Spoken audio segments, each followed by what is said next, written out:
All right, what show is it from? Flintstones. Who's the girl? Pebbles. Pebbles. Who's the boy? Bam Bam. Barney and Betty Rubble's abnormally strong little boy.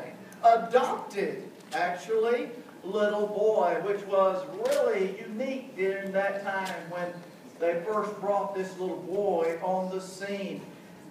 Little Bam Bam never spoke a clear word during all the days except for his club and whacking and going bam bam, bam bam, bam bam.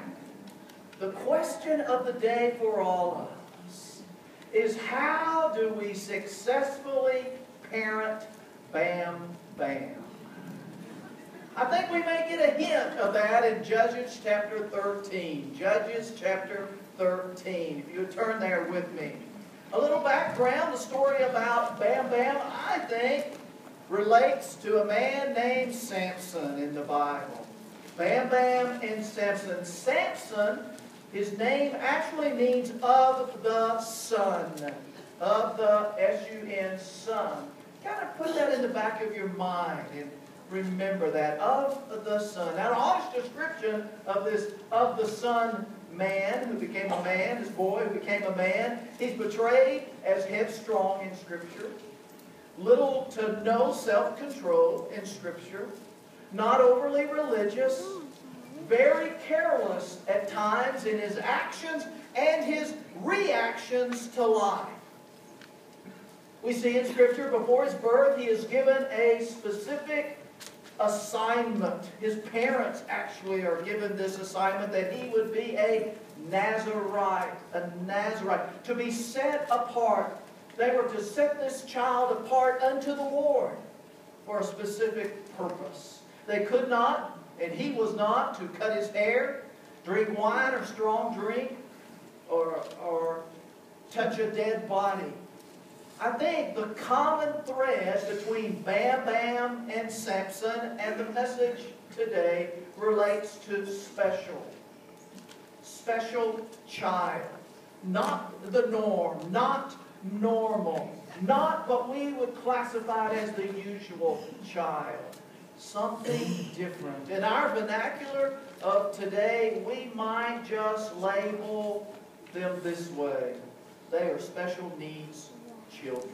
Special needs children. Now, who am I?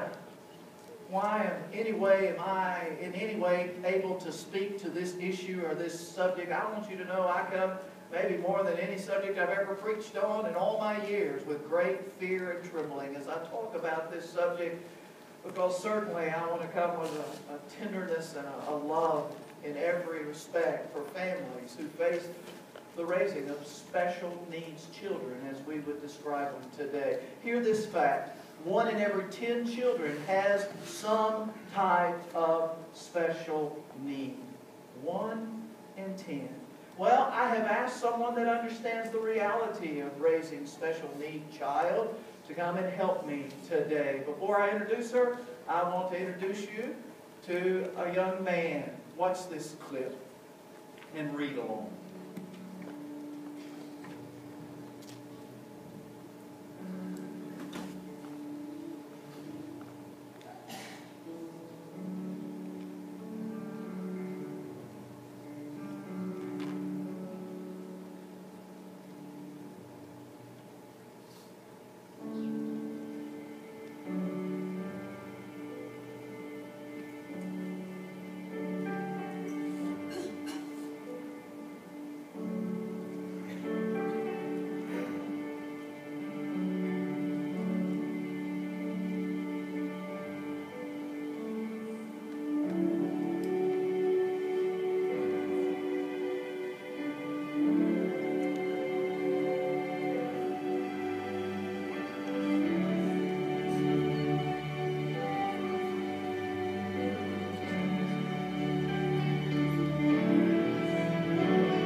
as we do, Jennifer Taylor. Jennifer is going to come up and share with us as we dialogue a little bit together. Unfortunately, Jennifer hurt her arm a little bit. We actually, on Friday, thought she had the mumps. They initially thought she had the mumps. Well, it's not the mumps, so everybody rest, not the mumps. But she is doing much better right now, and thank you, Jennifer. Let's welcome Jennifer and husband David as well. Tell us a little bit about your family, introduce you to your family, and talk about your journey. Okay. This is my husband David, Grant, Ashley, and Brooke. Hi. And that's our sweet family. The video was talking about me. Yes. When I was 16 years old, I was told by 3 doctors that I would never be able to have children. And even at 16, I looked at them and I said, well, miracles happen to those who believe. And I never looked back. That night, I started praying for a blonde-haired, blue-eyed little girl, and I prayed that same night every night for 14 years. And God brought Ashley to David and myself, and she was almost 2 when we adopted her.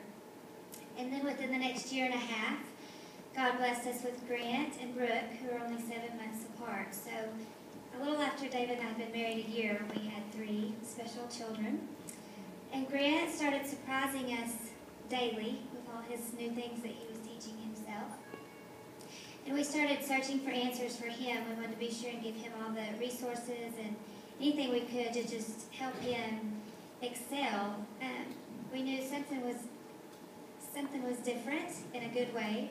And I can remember people were mentioning to me Asperger's syndrome. I remember rocking Grant to sleep every night. And I would felt myself start to say, please God, don't let him have autism. But I could never get those words out because I knew God had a plan for him and God made him perfect. And I felt he was perfect. So I didn't want that to change at all. When we started looking for answers for him, we did find out that he had Asperger's. And we asked the doctor about Ashley, too. We knew she was struggling in school, and we felt like maybe we needed to go a different direction with her. And we found out that she had fetal alcohol syndrome. So both children were diagnosed about a week apart from each other, and our worlds changed rapidly from there on out. I had studied special needs. I'd studied how to parent children, so I was one of those people that thought I knew how to do it all, and I was not going to hesitate to tell anybody else what they were doing wrong. And now we still learn every day. I knew nothing before now. But we have 3 little blessings, and all 3 are special in their own way. We have one very strong-willed child who sometimes is a little more challenging than the other 2 put together. Well, go ahead. You already headed that way, but talk about the whole labeling of special needs and special, and help us with that. Okay. Some people view special needs, if we say we've got 2 children with special needs, they say, oh, but it's not an oh to us. It's an oh. God chose us, and we need to stand up and be strong and raise them to the best of our ability that he's given us the strength to do. The strength to do that. So. But talk about the stigma that people label and the stigma, and coach us a little bit in reference to meeting a family that we would label as special needs family, and the stigma that is mainly placed there, and then coach us in how to relate. Okay. A lot of people view special, I think more than anything, it's their lack of knowledge. They're fearful, they don't know what to say, they don't want to say the wrong words. But each one of these children, whether they have an allergy to foods or severe mental, physical handicaps, anything like that, those challenges all need to be addressed in the same issues with the same sensitivities, the same awareness. And if you see parents struggling, jump in there and don't tell them how to do it. Just smile at them or give them a pat on the back, something like that. Talk about the 24/7. You kind of alluded to that a little bit. The 24/7 reality. Yes, it is a 24/7 job. We have fears. As smart as Grant is, sometimes Grant doesn't notice if a car is coming his way, or sometimes he may get something in his mind and walk out the door and head to Walmart in the middle of the night, or just any time. So those are big fears. We also have huge fears of what might happen to them when we're gone. That's probably our biggest challenge. With David, one of his biggest challenges is finances. It's very costly too, but God gives us the means to handle it. Tell us, does it frustrate you sometimes when you feel like people are judging you in reference maybe to a restaurant and things are not going real smooth and Absolutely. you see those looks?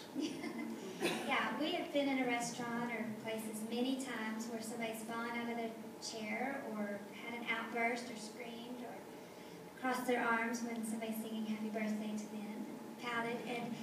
And it never fails. David and I can barely make it out of the restaurant. We're just so frazzled, and somebody comes up to us and just tells us that we're doing a great job, or they've been watching us and they admire us. And David and I look at each other and we just know that God sent somebody to give us a pat on the back to help the ride home go a little easier.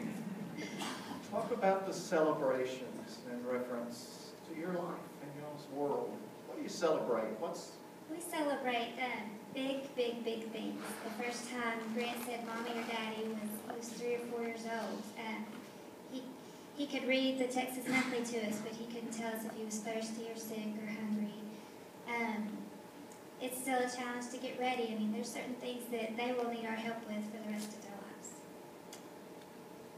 Talk about, you've alluded to it, but Jennifer, talk about your hope. Is you and David look down the road, what's your hope for your children? We're excited. When the doctors first told us about Grant, his words were, "Watch out, world," because once we get his social skills where they need to be, he's just a once-in-a-lifetime. So it's exciting to see what God has planned for him. With Ashley, High Point Village has been a huge blessing to us. We see her future there, being very involved with High Point Village. And with Brooke, the sky's the limit with her too. She has very definite plans, and we all better follow her rules. She points the way. And it has been such a blessing to be here. We've tried many churches. So many families with special needs don't go to church because they don't feel safe. They're scared to leave their child behind. And it's just amazing here, the support that we have. Every Wednesday night, David and I have date night, and we drop the kids off, and we leave the building. We know that they're going to be okay, and we've even been the last ones to pick them up sometimes, which is a first for us.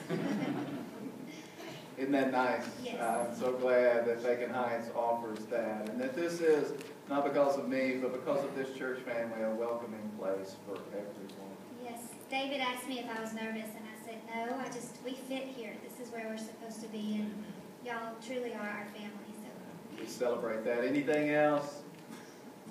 We appreciate so much your sharing. Yes.